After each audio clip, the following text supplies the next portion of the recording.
Hujan sangat deras melanda sampai membuat apartemen mereka terendam banjir. Bahkan air sudah sampai ke lantai 3 dan sudah banyak menghanyutkan penghuni di lantai bawah. Ana masih belum sadar kalau bencana akan terjadi dan ia masih bisa dengan santainya bermain dengan anaknya saat baru bangun tidur. Sebenarnya Ana sudah sempat melihat keluar dan terlihat genangan air mulai muncul. Tapi karena merasa aman tinggal di lantai 3 apartemen, Ana mengabaikannya dan mulai membuat sarapan untuk anaknya. Orang tua Ana sudah sempat memberikan peringatan bahwa banjir besar bisa saja terjadi dan Ana tetap mengabaikannya juga. Sampailah pada akhirnya Ana merasa dingin di kakinya dan ada genangan air masuk ke dalam rumah. Banjir sudah di depan mata. Anaknya Ana malah senang karena mengira rumahnya kini bisa jadi kolam renang. Ana yang panik langsung memarahi anaknya kemudian berkemas. Ana juga sudah mendapat telepon dari kantornya bahwa akan ada orang yang datang menjemputnya untuk mengevakuasi Ana dan anaknya. Mereka pun langsung keluar dari kamar namun kondisi sudah sangat kacau. Air sudah menenggelamkan lantai 1 dan 2 apartemen. Karena semua orang sedang panik dan berdesak-desakan, hal itu sampai membuat tangga darurat di sisi kanan tak bisa dilewati. Orang-orang tidak bisa mengamankan diri ke lantai yang lebih tinggi. Kini hanya Ana seorang yang kepikiran untuk menggunakan tangga darurat di sisi lainnya. Karena anaknya sudah mulai panik, Ana pun mencoba menenangkannya dengan mengajak anaknya bernyanyi. Namun baru saja naik beberapa lantai, Ana mendapat masalah karena ada orang di lantai atas yang menutup jalan tangga darurat. Tapi untunglah Ana masih bisa membawa anaknya ke lantai yang cukup tinggi. Di sini sudah banyak penghuni lantai bawah yang mengamankan diri. Tepat pula jemputan yang dikirim oleh kantor tempat Ana bekerja sudah datang. Tapi Ana malah kehilangan anaknya. Ia mencoba mencari ke salah satu kamar yang terbuka karena memang banyak juga orang yang masuk ke sini. Tapi sayang, di depan matanya sudah ada ombak yang sangat besar. Bencana banjir yang sedang melanda semakin mengerikan. Walaupun mereka sudah mengamankan diri ke lantai yang cukup tinggi di apartemen ini, tapi sekarang ada ombak raksasa yang menghantam. Wanita ini sempat terdiam sejenak karena teringat trauma masa lalunya, tapi untunglah Ana masih bisa bertahan dari sapuan ombak dahsyat itu. Namun tas yang berisi obat sangat penting untuk anaknya malah hanyut. Ana mencoba mempertahankan diri sekuat mungkin dan mencari kembali anaknya yang sempat hilang. Mereka sempat terkurung di kamar ini namun untunglah orang yang dikirim untuk mengevakuasi Ana datang di saat yang tepat. Pintu bisa dibuka dari luar dan mereka segera keluar dari genangan air yang sangat dalam. Anaknya pun juga masih bisa terselamatkan walau sempat mengalami syok yang cukup berat. Ana sangat berterima kasih karena kantornya mengirim orang untuk menjemputnya. Ternyata Ana dan anaknya ini dianggap orang yang sangat penting di kantornya, sehingga jemputan khusus dikirim kepadanya agar tetap selamat dari bencana yang bisa saja memusnahkan peradaban manusia sebab ini bukan hujan biasa, melainkan ada asteroid yang menghantam Antartika dan es di seluruh dunia mencair.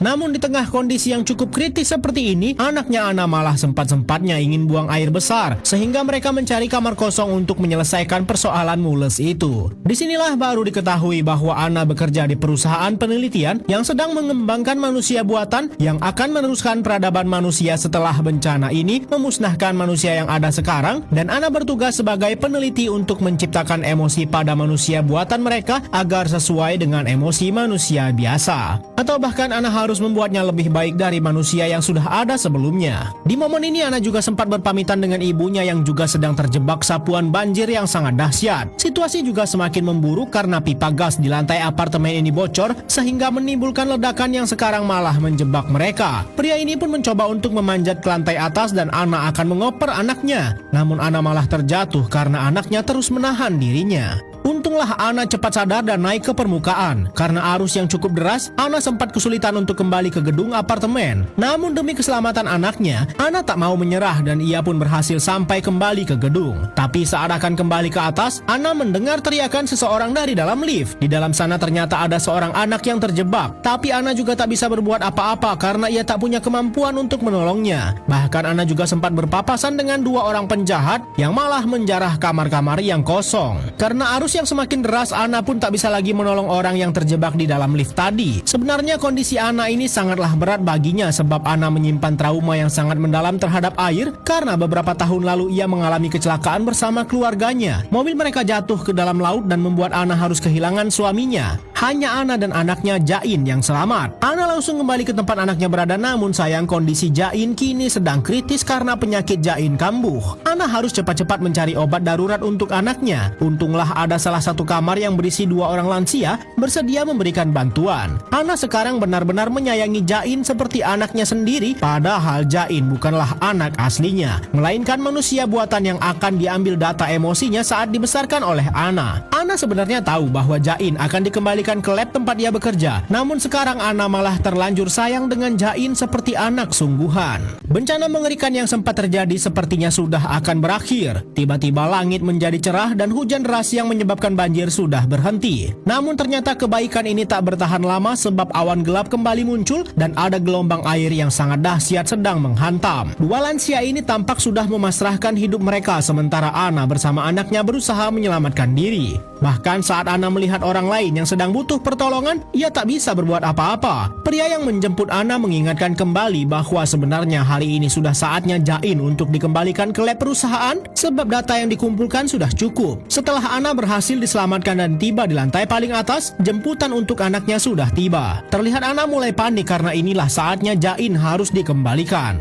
Ana tampak sangat kesal dan memohon untuk Jain ikut bersamanya. Namun perusahaan tidak bisa menerima itu karena sejak awal Ana sudah sepakat untuk melakukan penelitian semacam ini dengan membuat manusia buatan untuk diambil data kecerdasan emosi seorang anak. Ana sebentar lagi harus pergi dari bumi yang sebentar lagi akan musnah dan akan melanjutkan penelitiannya untuk membuat kecerdasan manusia buatan sebagai pengganti peradaban manusia yang musnah karena bencana ini. Semua peradaban di bumi seketika akan hancur dan kini Ana akan dibawa ke lab perusahaannya yang berada di luar angkasa. Setelah data emosi manusia yang mereka kumpulkan dari Jain, Ana diminta untuk melanjutkan penelitian mereka untuk mengumpulkan data seorang ibu. Tapi sayang saat mereka akan menuju lab luar angkasa mereka, asteroid menghantam dan Ana seketika terbangun kembali ke masa sebelum banjir melanda apartemennya. Semua seperti kembali dari awal. Air mulai masuk ke dalam kamarnya dan anaknya ada di sini. Ana seperti tak ingat kalau ia sudah pernah melewati ini semua. Semua persis sama. Ada telepon yang mengatakan bahwa jemputan darurat akan segera datang. Tangga darurat yang macet dan juga gelombang besar yang menghantam gedung apartemen mereka. Ana pun sampai kehilangan anaknya karena arus deras yang menghantamnya tadi. Semua persis sama dengan yang pernah Ana lewati. Bisa dilihat dari angka di bajunya yang menunjukkan seberapa banyak Ana sudah mengulang kehidupannya dari awal. Semua yang terjadi sekarang sama persis dengan yang pernah ia lewati. Ana sebelumnya juga sempat mendengar ada orang yang terjebak di dalam lift. Di kehidupan sebelumnya Ana membiarkan anak itu dan tak menolongnya. Tapi sekarang Ana tak mau mengulang kesalahannya dan berusaha sekeras mungkin untuk menolong anak itu. Ana sempat gagal dan kehidupannya diulang lagi. Sehingga setelah beberapa kali mencoba di berbagai macam kehidupan yang berulang, anak itu berhasil Ana selamatkan. Tapi sekarang Ana masih harus mencari anaknya yang menghilang di tengah bencana ini. Anak yang Ana tolong mengatakan bahwa ia mendengar ada 2 orang pria mencurigakan yang sedang menjarah semua kamar apartemen yang kosong. Ana curiga kalau anaknya dibawa oleh 2 orang jahat itu.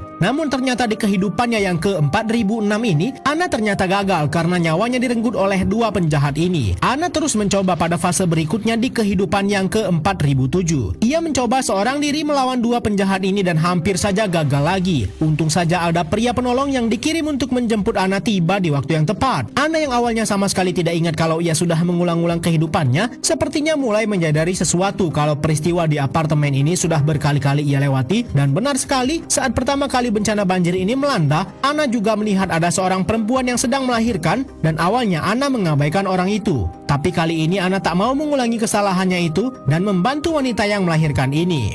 Saat Ana melihat ke HP-nya, ia juga menemukan bahwa anaknya sudah mengirim gambar yang sama selama ribuan kali. Selama ini Ana mengabaikan gambar buatan anaknya itu dan ia sangat menyesal. Lalu sekarang barulah ia tahu bahwa Ana harus segera menemukan anaknya di pengulangan ini. Wanita ini sudah mengulang-ulang kehidupannya sampai ribuan kali. Ia selalu gagal untuk mencari anaknya yang hilang di tengah bencana banjir yang sangat dahsyat. Ana yang mulai sadar kalau ini semua terus berulang, mulai menjelaskan kepada pria penolong yang dikirim perusahaan tempat ia bekerja. Ana yakin kalau anaknya sedang bersembunyi di sebuah kamar lantai 30 sebab kamar itu satu-satunya yang masih terbuka. Tapi mereka selalu gagal untuk mencapai kamar itu karena terus dihalangi oleh petugas keamanan yang dikirim untuk menggagalkan rencana Ana bertemu dengan anaknya. Pengulangan kehidupan Ana sudah sampai 20.000 kali dan sekarang mereka harus menyusun rencana yang lebih matang. Berkali-kali Ana harus menghadapi kematian demi menemukan anaknya yang sekarang entah sedang bersembunyi di mana. Sampai pada akhirnya Ana tiba di lantai paling atas dan ia melihat sebuah lemari. Begitu membukanya, akhirnya Ana menemukan anaknya yang selama puluhan ribu kehidupan dicarinya. Ana akhirnya teringat bahwa saat di kehidupan aslinya, saat anak buatannya ini diambil perusahaan manusia buatan tempat Ana bekerja, ia sempat berbisik kepada anaknya untuk menunggunya di sini dan bersembunyi di lemari itu. Lalu begitu kecelakaan terjadi pada Ana saat meninggalkan bumi, Ana menjadikan dirinya sebagai bahan eksperimen perusahaannya untuk mengumpulkan data emosi manusia dari sosok seorang ibu. Begitulah akhirnya semua data emosi Ana dikumpulkan untuk dijadikan data yang sempurna saat mereka menciptakan peradaban manusia baru setelah sebelumnya data yang sempurna didapatkan dari Jain, anak buatan yang dirawat oleh Ana saat sedang menciptakan mesin emosi untuk seorang anak. Walaupun anak ini adalah anak buatan, tapi Ana jadi sangat mencintainya seperti manusia sungguhan. Setelah data yang sempurna didapatkan dan bencana di bumi telah usai, para manusia baru ciptaan mereka pun akhirnya mulai dikirim ke bumi untuk memulai peradaban yang baru.